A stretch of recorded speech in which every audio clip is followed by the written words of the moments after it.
Laissez-moi vous dire que vous n'êtes pas les seuls. Pendant des décennies, Michelle Obama a été un pilier inébranlable de force, de grâce et d'élégance, naviguant dans le tourbillon très médiatisé de sa vie en tant que première dame des États-Unis, avec résilience et dignité, mais derrière son posé et le sourire dévoué à son mari, un nuage tempétueux planait, jetant un NBRE de doute sur leur union apparemment idyllique. Aujourd'hui, à l'aube de sa 6e décennie, Michelle Obama brise enfin le silence, affrontant les rumeurs qui ont longtemps entouré son mariage et ont suscité l'intrigue, et rétablit la vérité sur son mari et leur vie ensemble à la Maison-Blanche. Avant de sous-marine profondément dans ces rumeurs, jetons un coup d'œil à la jeunesse de Michelle et Barack, à leur rencontre et à ce qui a donné naissance à ces rumeurs. Michelle a confirmé son enfance. Michelle Lavon Robinson est née le 17 janvier 1964.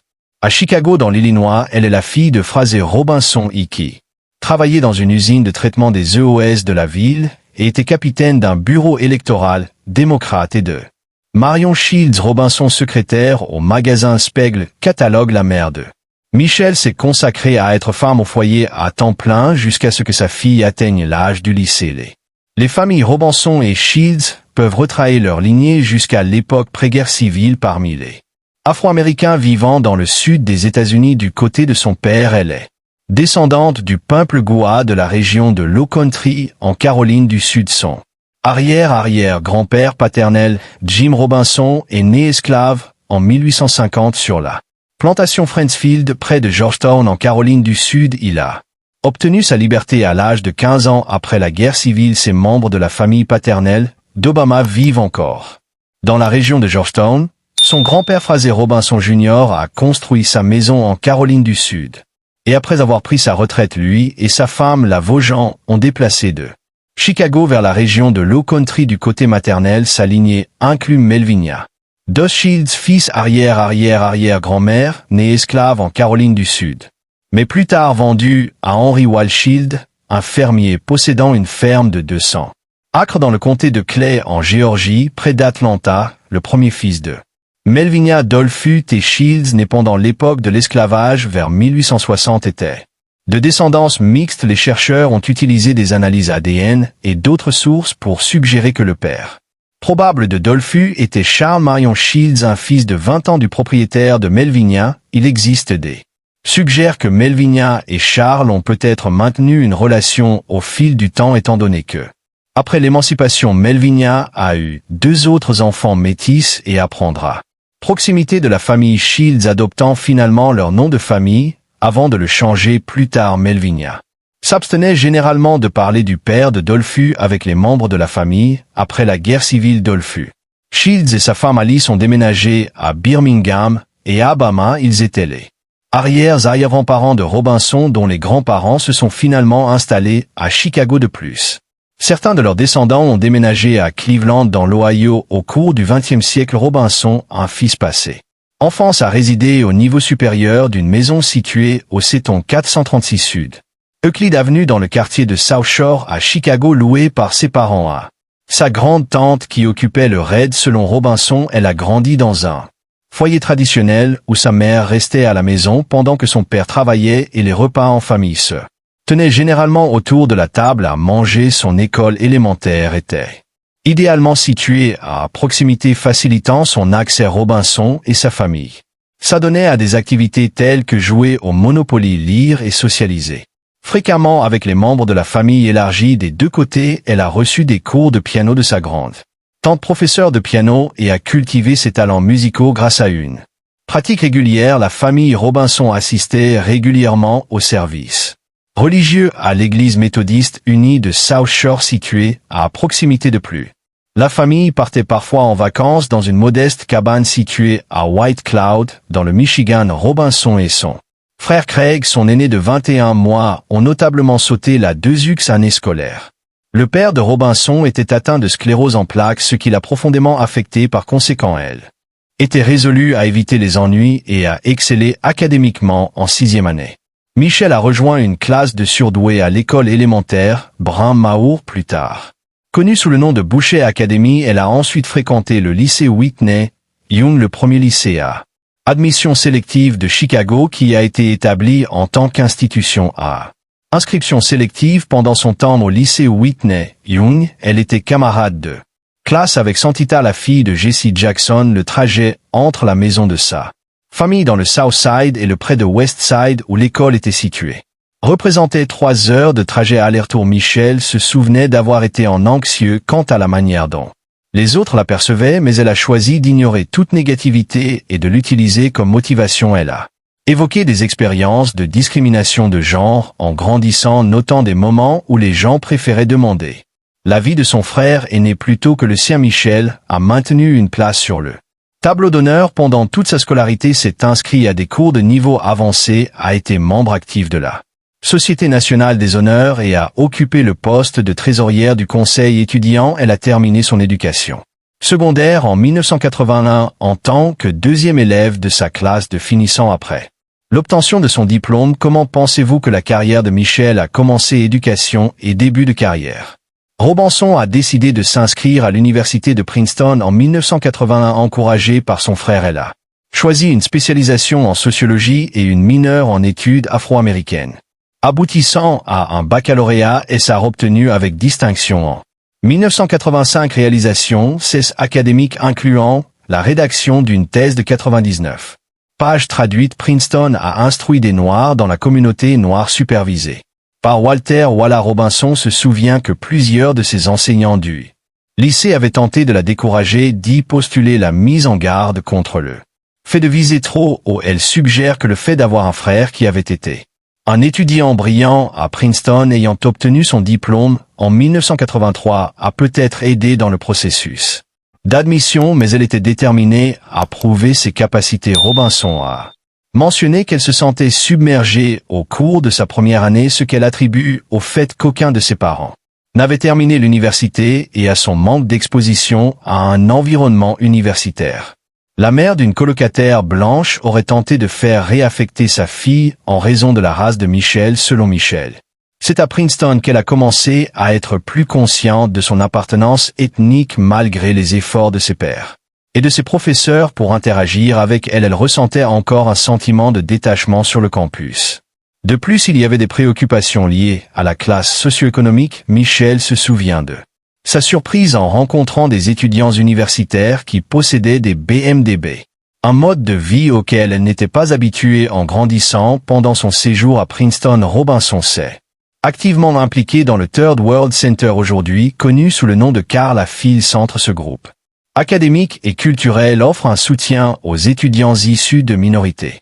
Elle était responsable de la gestion de leur centre de garde d'enfants qui posait également des séances de tutorat après l'école pour les enfants plus âgés. Robinson a remis en question les méthodes d'enseignement traditionnelles utilisées pour l'apprentissage du français, plaidant pour une approche plus conversationnelle pour satisfaire les exigences de son diplôme. Elle a mené des recherches et rédigé une thèse de sociologie publiée à Princeton Black and the Black Community pour collecter des données pour sa thèse. A distribué un questionnaire aux anciens élèves afro-américains leur demandant leur perception et leur confort par rapport à leurs courses avant et après avoir fréquenté l'université de Princeton, malgré un faible taux de réponse avec moins de 90 anciens élèves ayant participé à l'enquête sur 400.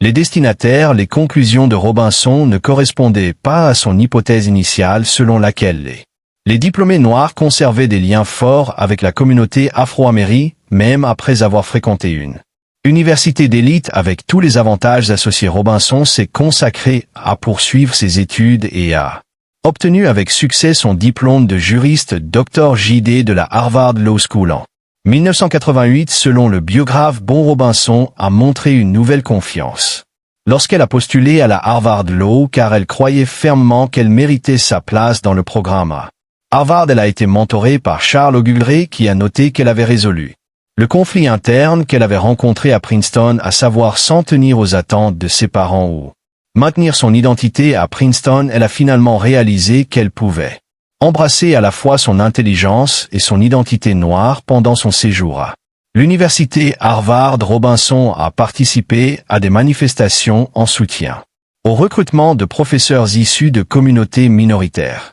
Sous-représentée de plus, elle a travaillé au Harvard Legal Aid Bureau où elle a Aider des locataires défavorisés à naviguer dans les questions juridiques liées au logement Robinson est la troisième première dame à détenir un diplôme de 3e cycle suivant les traces de ses précédentes Hillary Clinton et Laura Bush. En réfléchissant à son parcours académique, Robinson a exprimé sa gratitude pour les opportunités inattendues que cela lui a offertes. La carrière de Michelle après avoir terminé ses études de droit. Obama a commencé sa carrière professionnelle en tant qu'associée au cabinet d'avocats Sidley & Austin à Chicago, où elle a rencontré son futur époux Barack. Pendant son mandat au cabinet, elle s'est spécialisée en droit du marketing et de la propriété intellectuelle, bien qu'elle conserve encore sa licence juridique. Obama a choisi de la maintenir dans un état actif depuis 1993 car elle n'est plus essentielle à son emploi actuel. En 1991, elle a occupé des postes municipaux au sein du gouvernement de la ville de Chicago en tant qu'assistante du maire et commissaire adjoint à la planification et au développement. Par la suite, en 1993, elle a assumé le poste de directrice exécutive pour le bureau de Chicago de Public Alliés, une organisation caritative qui encourage l'implication des jeunes dans le traitement des problèmes sociaux au sein des organisations à but non lucratif et des entités gouvernementales. Pendant son mandat qui a duré près de 4 ans, elle a obtenu un succès exceptionnel en matière de collection de fonds avec des records qui sont restés inégalés pendant 12 ans. Après son départ, Obama a exprimé qu'elle n'avait jamais ressenti un tel contentement dans sa vie avant son implication dans la construction de Alliés publics. En 1996, Obama a occupé le poste de doyenne associée des services aux étudiants à l'Université de Chicago, période pendant laquelle elle a créé et supervisé le centre de services communautaires de l'université. En 2002, elle a pris un rôle à l'Université des hôpitaux de Chicago où elle a d'abord servi comme directrice exécutive des affaires communautaires. En mai 2005, elle a été promue au poste de vice-présidente des affaires communautaires et externes de l'institution.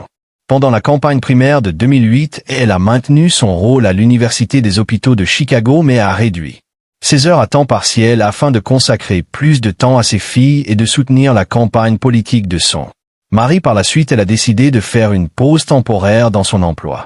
D'après la déclaration de revenus du couple en 2006, ses gains ont été déclarés à 2 733 600 $, grâce à son poste aux hôpitaux de l'Université de Chicago. Le revenu total des Obama cette année-là s'élevait à 991 296 $, incluant 51 200 $ obtenus supplémentaires grâce à son rôle au conseil d'administration de Triofood, ainsi que les revenus des œuvres littéraires de Barack sous forme d'investissement et de redevant. Obama a siégé en tant que membre rémunéré du conseil d'administration de Triofood Inc., un important fournisseur de produits pour Walmart. Après que son mari est devenu sénatrice, elle a conservé ce rôle jusqu'à ce qu'elle mette fin à sa participation peu de temps après que son mari a annoncé sa candidature à la présidence lors d'une critique virulente des pratiques de travail de Walmart lors d'un forum de l'AFL-CIO à Trenton dans le New Jersey le 14 mai 2007. La position d'Obama contre la société est devenue claire. De plus, elle a occupé un poste au conseil d'administration du Chicago Council on Global Affairs. En 2021, l'ex-première dame a annoncé sa transition progressive vers la retraite malgré sa participation continue aux campagnes politiques. Elle a exprimé son intention de réduire sa charge de travail pour consacrer plus de temps à son époux. Avant d'aller plus loin, examinons la jeunesse de Barack. L'âge de Barack Obama est né le 4 août 1961 au Kapiolani Medical Center for Women and Children à Honolulu, Hawaii, faisant de lui le seul président né en dehors des 48 ans État contigu. Sa mère était une Américaine de 18 ans et son père un Kenyan de 27 ans né à Wichita, Kansas. Sa mère, un DHAM, avait des ancêtres d'origine anglaise, galloise, allemande, suisse et irlandaise. Une recherche menée en 2007, il a été révélé que son arrière-grand-père Falmouth Kearney avait émigré de Montreal, Irlande, aux États-Unis en 1850. De plus, une étude par Ancestry.com en juillet 2012 a suggéré une forte possibilité que Dunham soit lié à John Ponch, un esclave africain vivant dans la colonie de Virginie au XVIIe siècle. Le père de Barack Obama Sr. appartenait à la tribu Luo au Kenya et était marié au moment de la naissance de son fils. Originaire de Nyangoma Kojlo, son nom de famille Obama dérivé de son héritage Les parents de Barack Obama se sont rencontrés en 1960 lors d'un cours de langue russe à l'université d'Hawaï à Manoa où son père poursuivait ses études. En tant qu'étudiant étranger bénéficie d'une bourse, le couple s'est marié à Wailuku, Hawaï le 2 février 1961, quelques mois avant la naissance de Barack Obama à la fin du mois d'août 1961, peu de temps après sa naissance. Barack et sa mère ont déménagé à l'université de Washington à Seattle, où ils ont résidé pendant 1 an. Cette période, le père de Barack a terminé son baccalauréat en économie à Hawaï.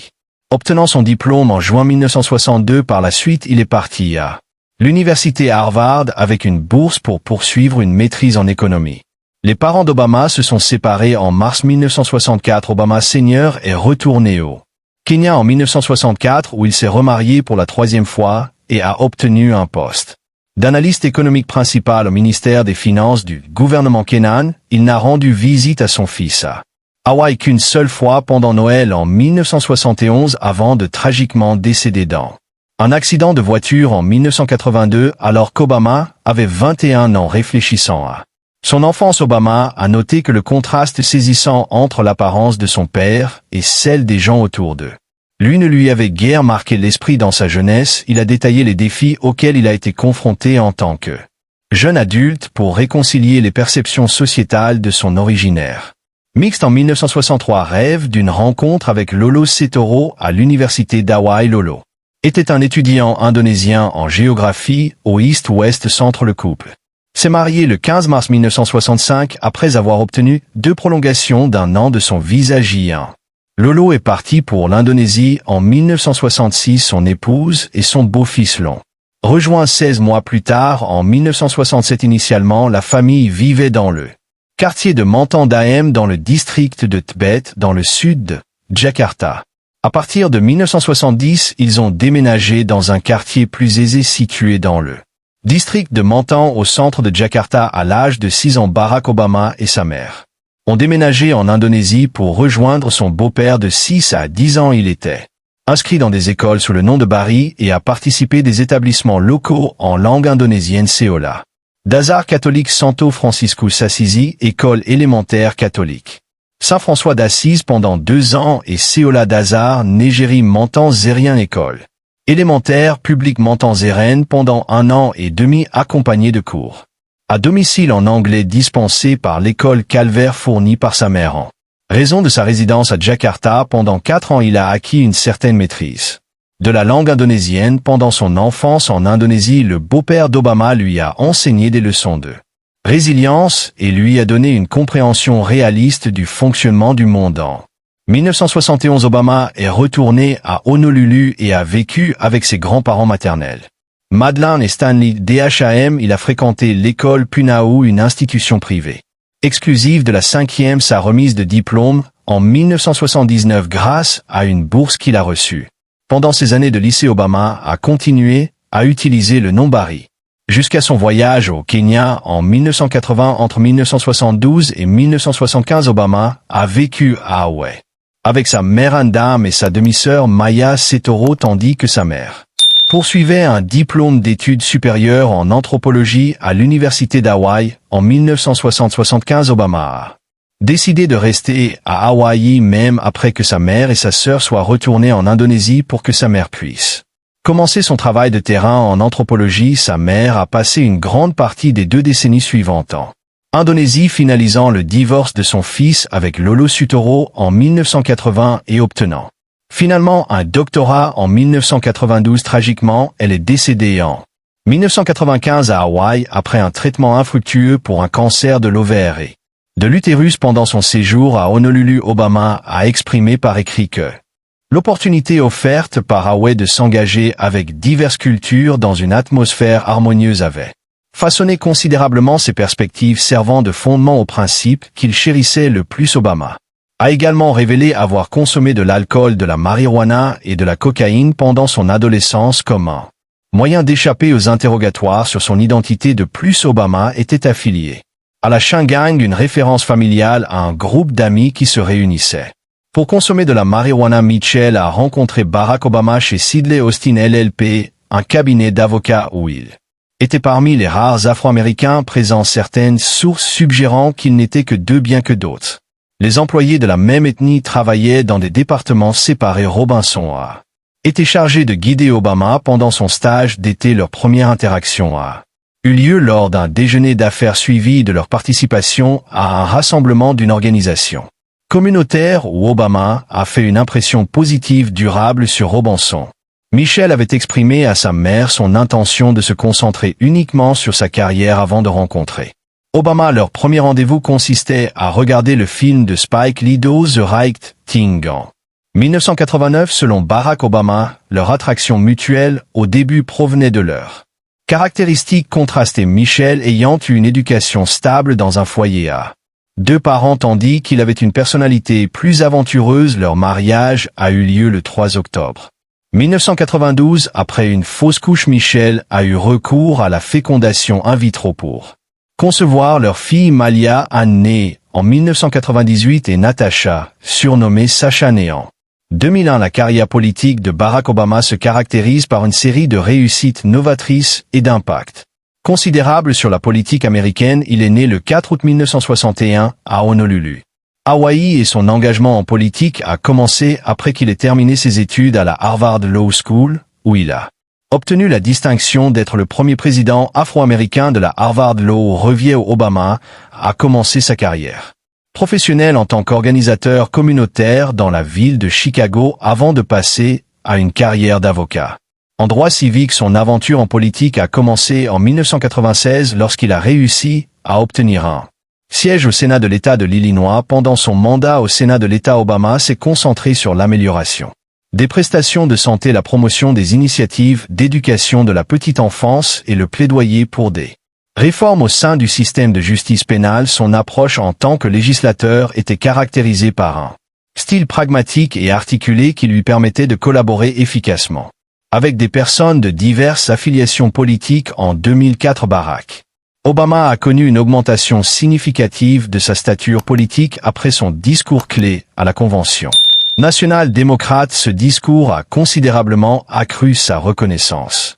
nationale, aboutissant finalement à sa candidature réussie au Sénat américain plus tard cette même année. En tant que le sénateur, Obama a concentré ses efforts sur la rédaction de mesures visant à améliorer la transparence du gouvernement pour augmenter les avantages pour les anciens combattants et à plaider pour la non-prolifération nucléaire. La campagne présidentielle d'Obama en 2008 a été d'une importance historique axée sur les thèmes de l'espoir et du changement. Son message a trouvé un écho auprès d'un large éventail d'électeurs, attirant notamment les jeunes et les minorités. Le 4 novembre 2008, il a marqué l'histoire en devenant le 44e président des États-Unis, ce qui représente la première fois qu'un Afro-Américain accède à la plus haute fonction de la nation. Pendant sa présidence, des lois importantes telles que l'Affordable Care Act, conçu pour étendre la couverture de santé à des milliers d'Américains non assurés, ont été promulguées. De plus, la loi Dodd-Frank, une législation majeure visant à réglementer Wall Street et à prévenir de futures crises financières, a également été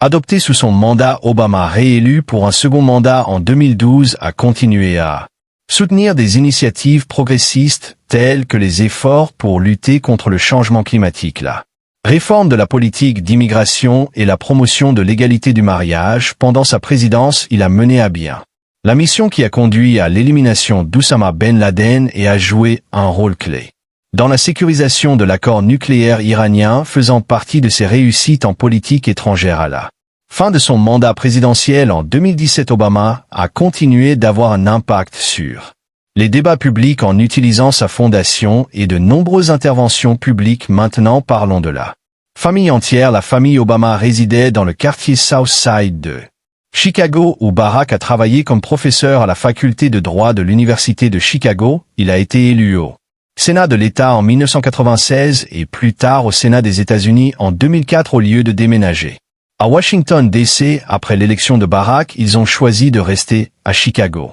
croyant que ce serait dans le meilleur intérêt de leur fille. Pendant la campagne présidentielle de son mari en 2008, Michelle Obama s'est engagée à limiter ses absences de la maison, s'engageant à ne passer qu'une nuit par semaine loin de chez elle, à faire campagne 2 jours par semaine et à rentrer chez elle à la Fin du 2 jour, elle a une fois demandé à son fiancé de rencontrer Valérie Jarret, qui était sa future employeuse alors qu'elle envisageait sa première opportunité professionnelle. Jarret est ensuite devenue une proche conseillère de son mari. Le mariage du couple a connu des hauts et des bas en raison des défis liés à la gestion de leur famille grandissante et des exigences de la carrière politique émergente de Barack. Dans son deuxième livre, L'audace de l'espoir, réflexion sur la reconquête du rêve américain, Barack Obama a révélé que leurs horaires intenses laissaient peu de temps pour la communication ou les moments romantiques. Malgré la supplément dû aux engagements familiaux et professionnels, le couple a fait des efforts pour privilégier des soirées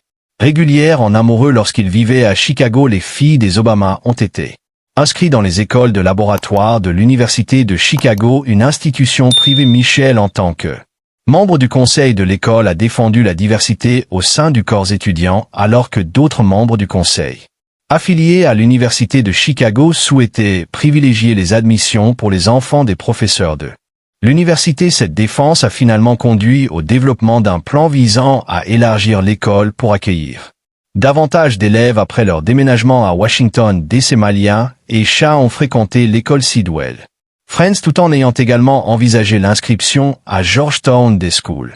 Lors d'une apparition dans The Ellen DeGeneres Show en 2008, Michelle a déclaré qu'il n'était pas prévu d'avoir d'autres enfants. Les Obama ont sollicité des conseils sur l'éducation des enfants à la Maison-Blanche auprès des anciennes premières dames Laura Bush, Rosalind Carter et Hillary Clinton pour soutenir les soins aux enfants. Marianne Robinson, la mère de Michelle, a ménagé à la Maison-Blanche. Que pensez-vous des fonctions de Michelle Obama en tant que première dame? Michelle Obama, en sa qualité de première dame, a assumé un éventail diversifié de compétences qui englobe le soutien de diverses causes importantes et le rôle de représentante des États-Unis sur les scènes nationales et mondiales. Ses principales tâches consistaient à soutenir les objectifs politiques de son mari et à participer à des actions caritatives. Elle a lancé l'initiative Let's Move pour lutter contre l'obésité infantile, en promouvant des habitudes alimentaires saines et l'exercice régulier de plus. Michelle a dirigé le programme en collaboration avec Dr. Jill Biden visant à aider les familles militaires, les anciens combattants et le personnel militaire actif. En outre, elle a soutenu l'éducation grâce à la mise en œuvre du programme Riche Supérieur qui avait pour objectif de motiver les jeunes à poursuivre des études et un développement professionnel. L'initiative Let Girls Learn, qu'elle a également dirigée, a mis en lumière les opportunités éducatives pour les adolescents à l'échelle internationale en s'attaquant aux obstacles à l'éducation à l'échelle mondiale. Michelle Obama a également assumé les responsabilités de maîtresse de maison pour les événements officiels, gérant les fonctions sociales et cérémonielles de la Maison-Blanche. Ses discours et son engagement médiatique ont renforcé l'impact de ses efforts militants. Les rumeurs. Michelle a confirmé, malgré la forte connexion et le respect qu'ils partagent, il y a eu des rumeurs occasionnelles d'infidélité et de possibles séparations dans le couple de Barack et Michelle Obama.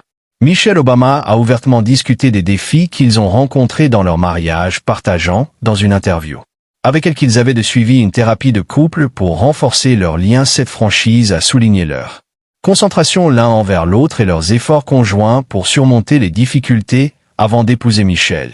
Barack Obama a eu une relation amoureuse importante qui a inspiré à la fois des spéculations et des débats. Le livre Rising Stars, The Making of Barack Obama de David Garrow révèle que Barack a été impliqué dans une relation amoureuse avec Sheila Miyoshi Yager dans les années 1980.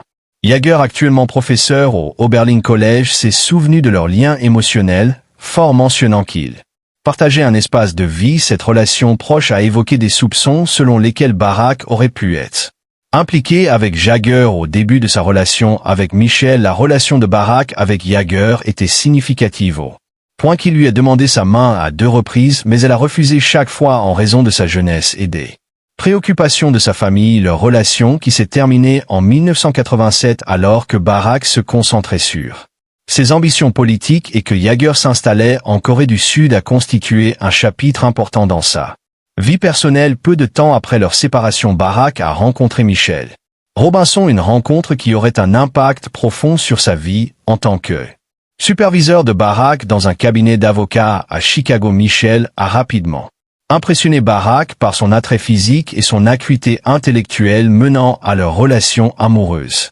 Officiel en 1989, le récit a pris une direction différente lorsque Jagger est revenu aux États-Unis en 1990 pour occuper un poste à l'université Harvard. Aurait continué à correspondre avec Jagger par lettres exprimant ses émotions persistantes, même s'il était déjà engagé. Avec Michelle Jagger, a avoué avoir rencontré Barack de manière sporadique pendant cette période, ce qui a conduit à des insinuations d'infidélité. Néanmoins, en 1991, Jagger avait tourné la page entamant une nouvelle relation amoureuse et laissant derrière elle son passé avec Barack. Les rencontres rapportées et la correspondance entre Barack et Jagger ont alimenté de nombreuses spéculations concernant sa fidélité. Malgré les affirmations sensationnelles, ni Barack ni Michelle Obama n'ont publiquement confirmé ou démenti ces rumeurs, préférant se concentrer sur leur engagement durable l'un envers l'autre et envers leur famille, leur histoire, bien qu'elle ne soit pas exempte de complexité. Aime en lumière le fait que même les relations les plus en vue rencontraient des obstacles. Les Obama ont fait preuve d'endurance, de franchise et d'une affection profonde, ce qui leur a permis de surmonter à la fois les difficultés personnelles et publiques. Leur progression depuis les premières étapes de leur relation jusqu'à leur statut de couple parmi les plus respectés de l'histoire témoignent de leur force et de leur cohésion. Les parcours de vie de Barack et Michelle Obama sont marqués par des réalisations significatives, une grande affection mutuelle et un engagement inébranlable envers l'un l'autre. Et leurs principes, leur impact durable sert d'inspiration à d'innombrables personnes dans le monde entier, démontrant que le leadership authentique et l'amour peuvent triompher des obstacles les plus redoutables malgré les rumeurs persistantes et un examen public intense. Les Obama restent un symbole d'optimisme, de force et du potentiel transformateur inhérent à un engagement indéfectible et à la solidarité. Quelles sont vos pensées? Faites-le nous savoir dans les commentaires ci-dessous, et si vous avez apprécié cette vidéo, aimez et abonnez-vous et cliquez également sur la prochaine vidéo affichée à l'écran.